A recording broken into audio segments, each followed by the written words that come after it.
In the farthest edges of known space, a war no longer needed, words only, fire and wreckage. The sky above Airless 5 was burning. Ships fell like dying stars, metal screamed against metal, and silence came only after death. Amidst the debris, Captain Lauren Dax, Earth Coalition pilot, was searching for survivors not to rescue, but to confirm the enemy was truly dead. Until he saw her. A figure collapsed beneath a shattered wing of a Zariath cruiser. Silver blue skin, blood violet, and shimmering spilled across her chest plate. She was barely breathing. Her eyes, faintly glowing, locked onto his. And then, she whispered, "Please, don't leave me." Lauren hesitated. She was the enemy, a Zariath royal by the look of her markings. But in that moment, she wasn't a soldier. She was just someone broken and still alive. Against every protocol he'd ever sworn to uphold, Lauren lifted her into his arms. He didn't know her name, he didn't know her bloodline. And he definitely didn't know she was betrothed to his deadliest enemy.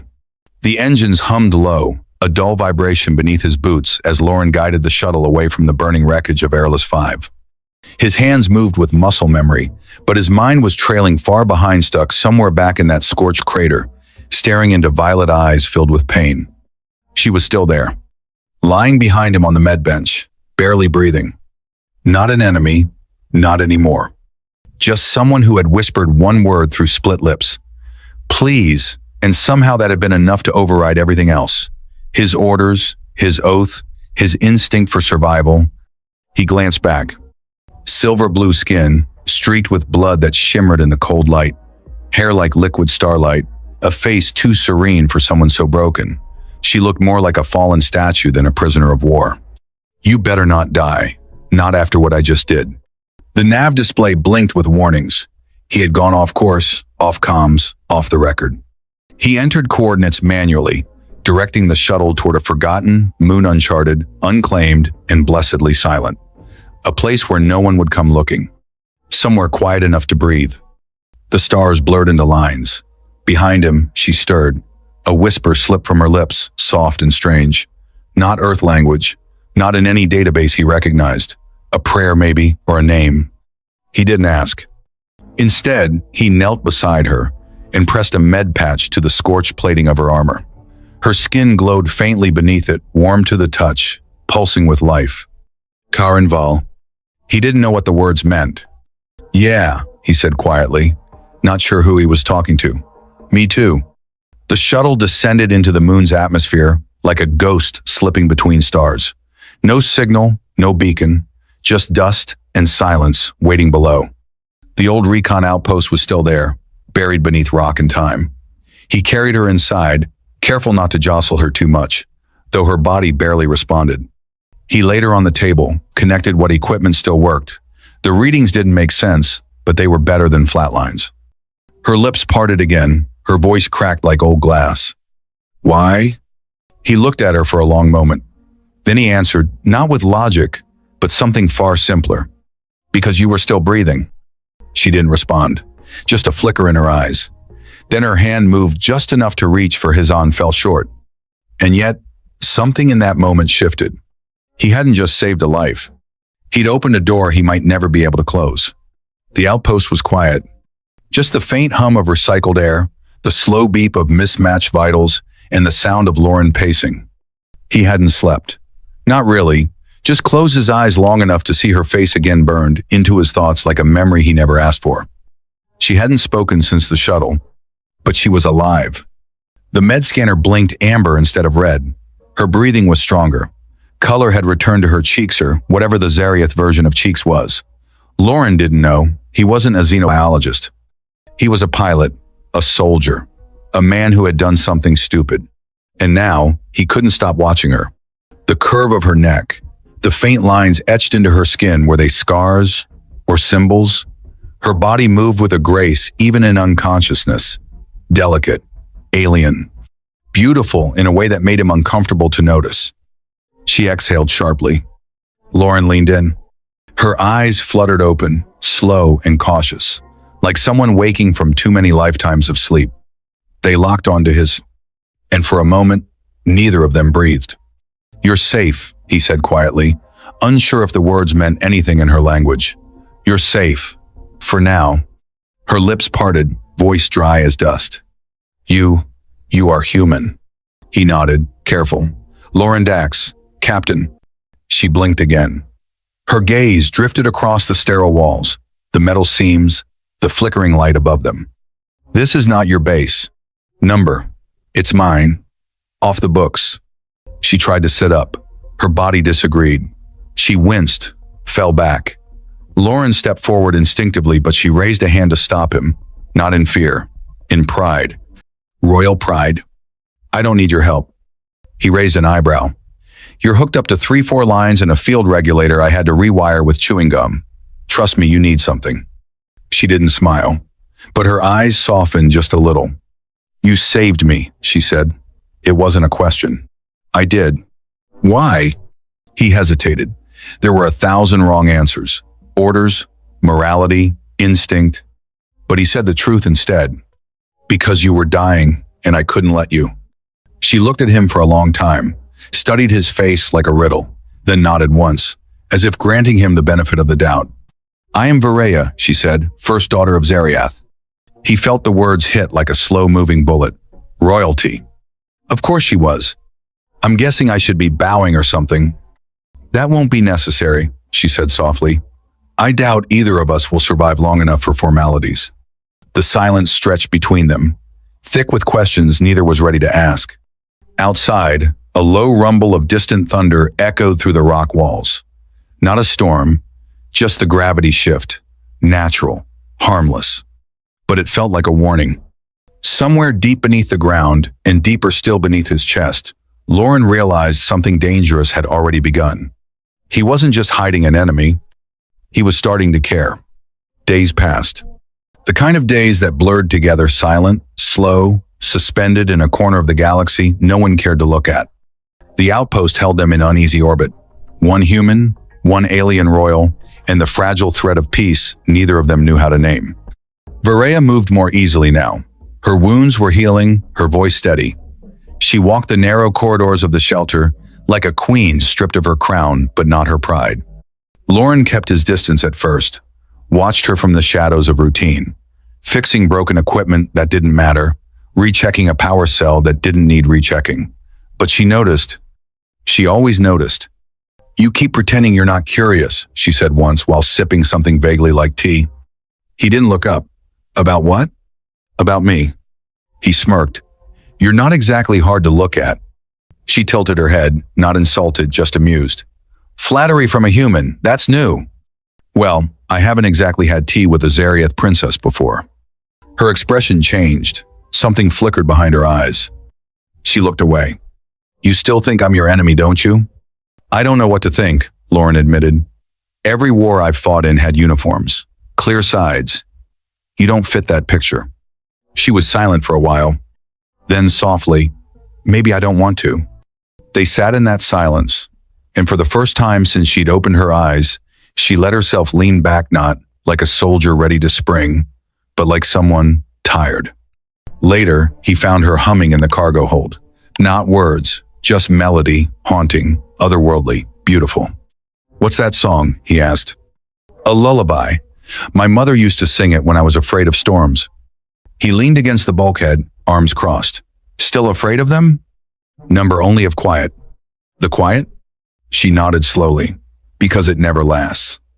That night, she joined him on the roof of the outpost, nothing but thin atmosphere and stars overhead. He handed her a battered headset and played an old earth tune. Jazz. Something warm. Something without a beat, just emotion. She listened, head tilted slightly, eyes closed, then opened them with a strange softness. "I don't understand the words," she said, "but I think I feel them." "That's the point." She looked at him, really looked. "There's a part of me," she whispered, "that doesn't want to go back." He didn't answer. He didn't have to. His hand brushed against hers.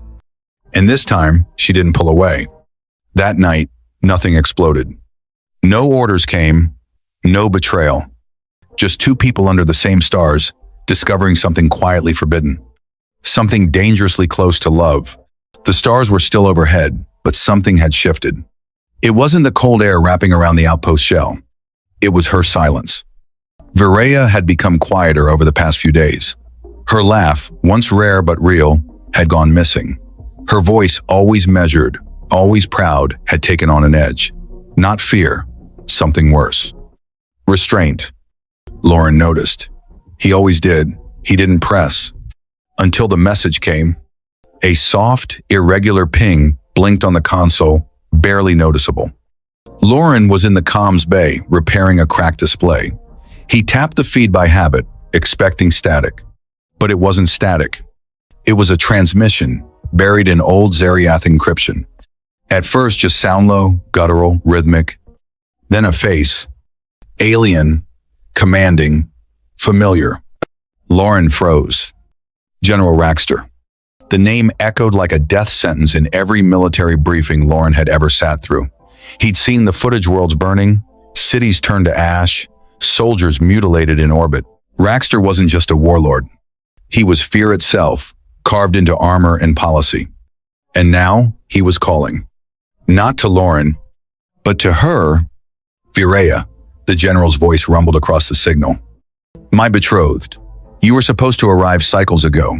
Your vessel was reported destroyed, but I know you're alive, and if you're hearing this, return. Lauren's blood ran cold.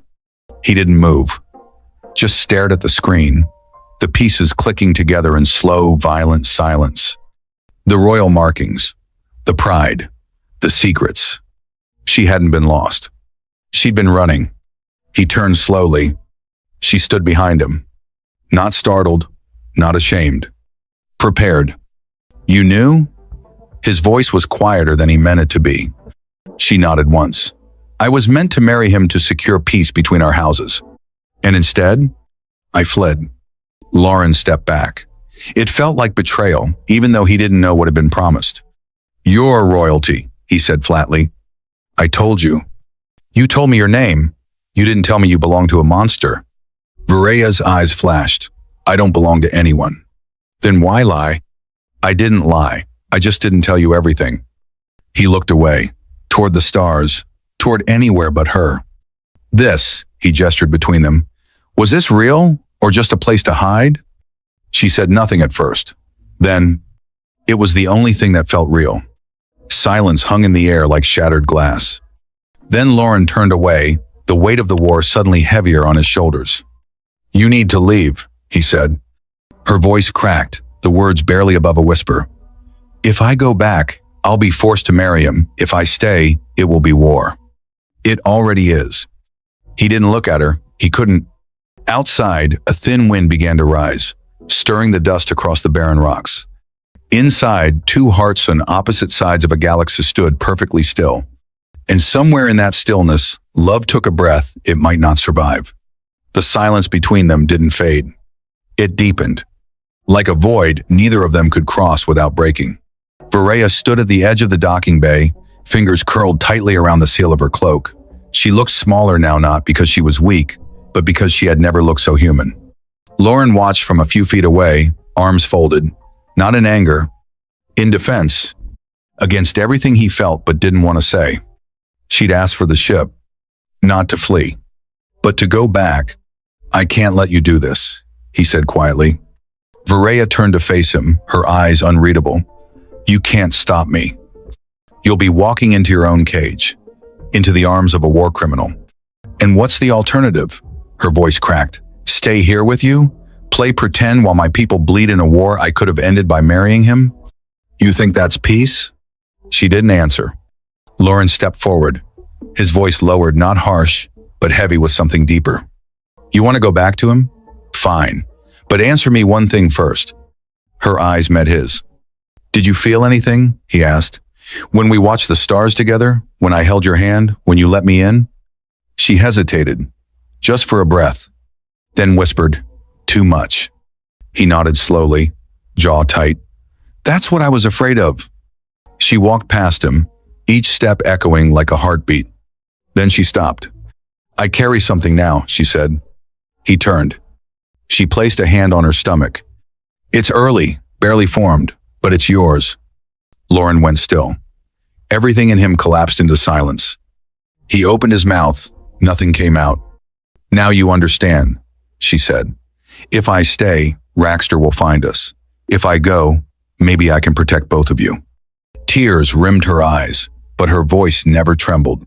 You gave me life when I should have died. I won't let that gift destroy you. She walked to the ramp and turned once more. I love you, she said. That's why I have to go. And then she was gone. He stood alone. The ramp closed behind her. The quiet returned. But this time, it was unbearable. He walked to the console, looked at the crystal she left behind the royal seal of House Zariath, the same one he'd once seen in every wanted file for enemy command. Now it pulsed faintly, almost calling.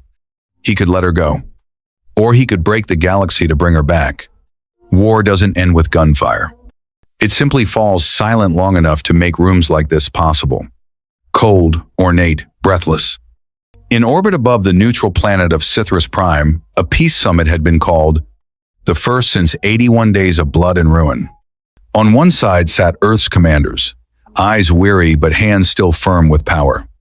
Opposite them, the delegation from Zariath, cloaked in ceremonial armor, all steel and silence. And in between them, she walked forward, each step echoing like a ripple across history. Vireya.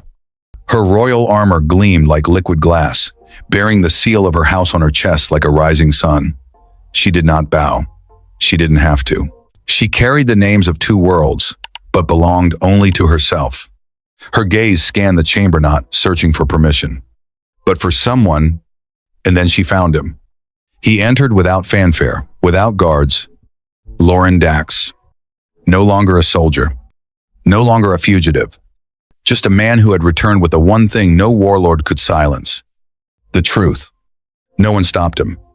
He walked straight to the negotiation table, placed a glowing data crystal down, and set the room on fire. Not with flame, but with revelation. Raxter violated the accords, Loren said, voice calm but sharp as a blade. He sanctioned attacks on unarmed refugees. He covered up the fact that Vireya was alive.